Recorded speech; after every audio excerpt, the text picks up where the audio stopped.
10वीं और 12वीं के करीब 35 लाख छात्रों के मन में आज सबसे बड़ा सवाल जो उनके भविष्य से जुड़ा है वो ये कि कोरोना काल में कैसे होंगी परीक्षाएं।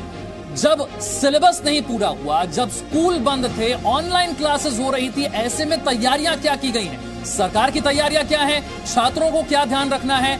आज देश के अलग अलग शहरों से हमारे साथ छात्र भी जुड़ेंगे और जी न्यूज पर आज एक्सपर्ट्स छात्रों के हर सवाल का जवाब भी देंगे। तो ऐसे में टाल ठोक के स्पेशल एडिशन में आज छात्रों के सवाल क्या हैं, सबसे पहले आपको यह बताते हैं। सबसे बड़ा जो सवाल, कोरोना काल में कैसे सुलझेगी परीक्षा की पहेली। कोरोना काल है, सोशल डिस्टेंसिंग जरूरी है, मास्क जरूरी है, गाइडलाइंस का पालन करना है। इन हालातों में परीक्षा कैसे होगी और साथ ही जो सवाल छात्रों के जहन में है, कोरोना काल में परीक्षा की गुत्थी कैसे सुलझेगी और जो अभिभावक हैं वो डरे हुए हैं उनकी सेहत को लेकर, लेकिन सवाल भविष्य का भी है, ऐसी है और छात्रों का साल भी खराब नहीं होना चाहिए। बहुत बड़ा सवाल एक सिलेबस को लेकर कि जब स्कूल नहीं थे, ऑनलाइन एजुकेशन भी बहुत लोगों तक नहीं पहुंच पाई, क्लासेस नहीं पहुंच पाई, तो सिलेबस क्या जब पेपर सेट किया जाएगा तो पूरे सिलेबस को ध्यान में रखा जाएगा? उनके मन में और क्या सवाल है, ऐसे क्या डाउट है, क्या कंफ्यूजन है जो वो क्लियर करना चाहते हैं? जी बिल्कुल, सीधा बच्चों से जानते हैं कि अभी भी ऐसी कुछ चीजें हैं जो सही होनी चाहिए। आपको लगा कि ऑफलाइन और ऑनलाइन में ये प्रॉब्लम हुई, वो क्या प्रॉब्लम्स थी जिनको शायद कहीं सही कर सकते हैं?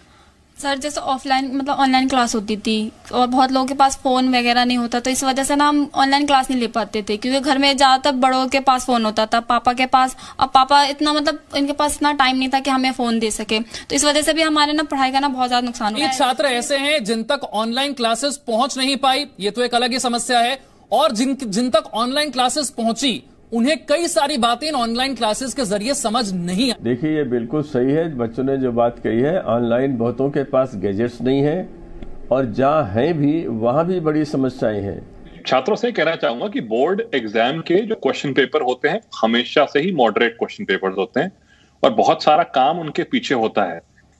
किसी भी स्टूडेंट को ये नहीं सोचना चाहिए कि इस बार के क्वेश्चन पेपर पिछले साल से आसान आएंगे। वो जो आसान करने वाला काम था वो करिकुलम में 30% डिडक्शन करके ऑलरेडी कर दिया गया है। इसके बाद यहां से क्वेश्चन पेपर आसान नहीं होने वाला है, उसकी डिफिकल्टी लेवल वही रहेगी और बच्चों को अपने स्कूल टीचर्स के साथ मिलकर मेहनत करनी पड़ेगी। बिना मेहनत के नंबर नहीं मिलने वाले हैं।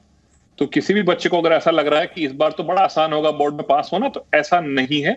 उतनी ही मेहनत चाहिए होगी जितनी पिछले साल चाहिए थी, बल्कि कुछ और चाहिए होगी, बिकॉज टीचर्स को कम दिन मिल रहे हैं अपने बच्चों के साथ में।